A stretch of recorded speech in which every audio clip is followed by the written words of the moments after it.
Well, a man who's become incredibly well known around the world because of the coronavirus has died. This is the Chinese doctor who tried to warn the medical community about the coronavirus. He was told to be quiet by the authorities before weeks later being diagnosed with the virus himself. Here we can see BBC Chinese reporting on this, saying Dr. Li was declared dead initially at 9:30 local time on February the 6th, and that was reported by state media, but it got more complicated. Initially there was a huge reaction on Chinese social media to this news, and then journalists and doctors at the scene who did not want their names used told the BBC that government officials then decided to control the flow of information by ordering the doctor to be put back on life support despite the fact he was dead, and to change official media reports from death to in critical condition.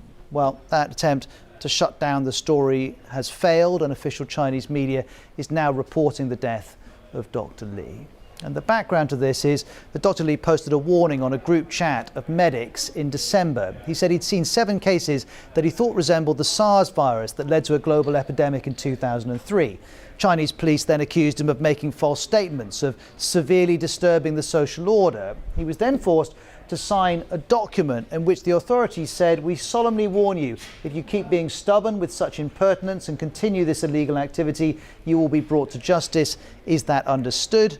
And underneath that, Dr. Li had written, "Yes, I do."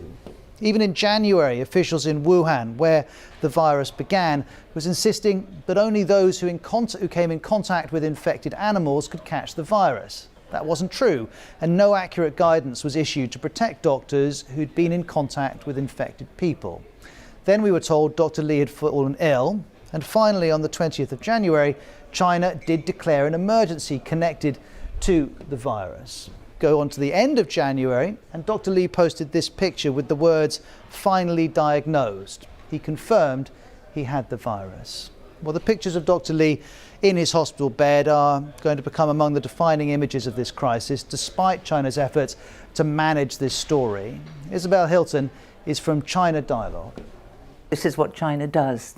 China increasingly seeking to control what people know. And that was the problem in the beginning. You know, if Dr. Li had been listened to in the beginning, if the authorities had acted in the beginning, we wouldn't have seen this virus escape from Wuhan all over China and then internationally. And now, you know, however draconian the measures taken, you know, this is essentially shutting the stable doors. So people like Dr. Li, who were sanctioned, I mean, having been interviewed by the police, they had to confess to spreading rumours, which can carry a 5-year sentence in China. You know, this means that what the government is most afraid of is information that is inconvenient. Well, Dr. Li's death has generated an outpouring of anger on social media. The BBC's Stephanie Haggerty has been looking at it.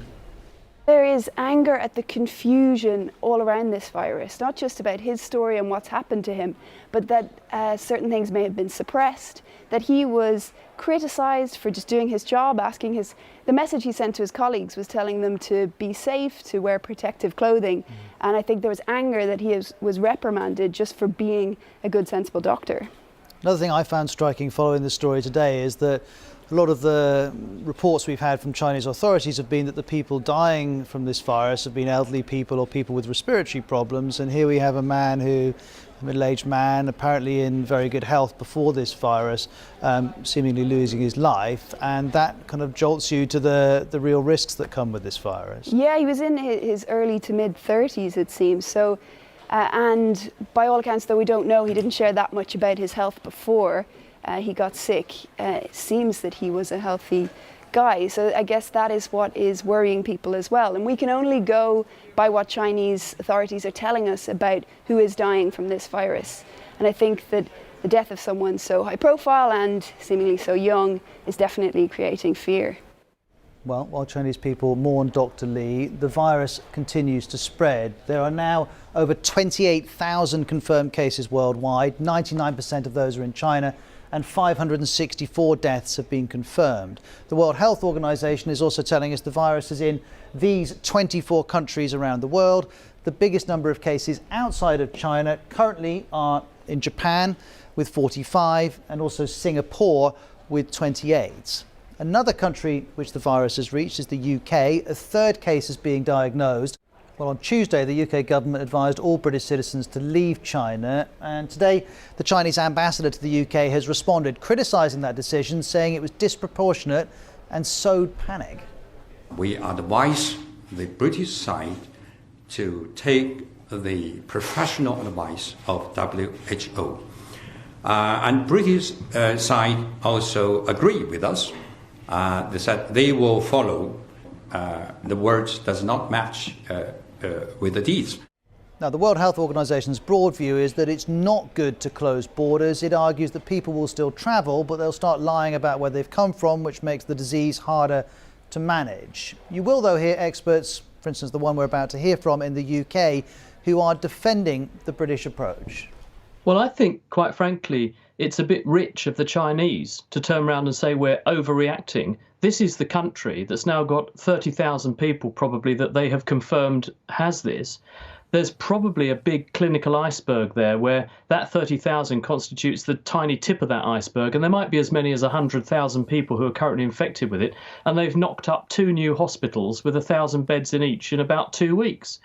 I'd say that's a pretty forceful reaction to what they must perceive to be a pretty critical threat.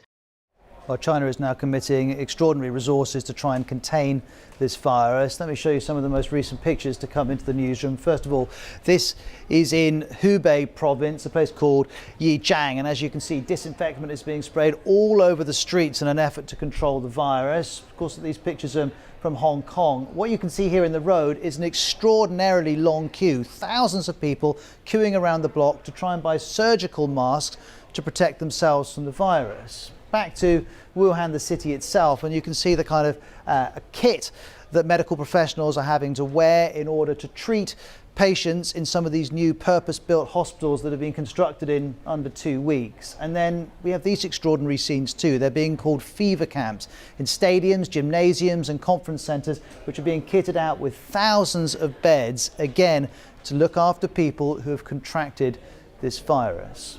Well, among the new cases confirmed today is a newborn baby in the city where the virus began, Wuhan. And this is important. It's the first time an infant as young as this has contracted the disease. And it raises the possibility that the virus could be passed from mother to child in the womb. Although, as you'll hear in this clip, we should emphasise at the moment that's just a theory. A newborn baby is very vulnerable, as we all know, and so it's possible that the baby picked it up during the process of being born, or while mum was holding the little baby and mum was symptomatic and coughing and sneezing. We do know that some viruses can cross the placenta. It's what we call vertical transmission, mother to child, but we don't definitively know that with this virus at the moment. Well, around the world, at least a dozen laboratories run by drug companies and universities are racing to develop a vaccine to try and protect people from this virus. And of course, the more they know about it, the better the chance they have of creating the vaccine. And the World Health Organization has been outlining today the main gaps in our knowledge. We don't know the source of the outbreak. We don't know what its natural reservoir is, and we don't properly understand its transmissibility or severity. To defeat this outbreak, we need answers to all those questions. And here's Hugh Pym again on the international effort to respond to the virus. The WHO at this stage has stopped short of declaring a global pandemic. What that tells us is clearly it's a matter of great concern in China, but it hasn't spread rapidly so far outside China. And in fact, the Chief Medical Officer for England, Professor Chris Whitty, at a briefing was saying that as long as it stays like that, other countries, including the UK with the NHS, which is very well prepared, should be able to deal with a few dozen cases or something like that.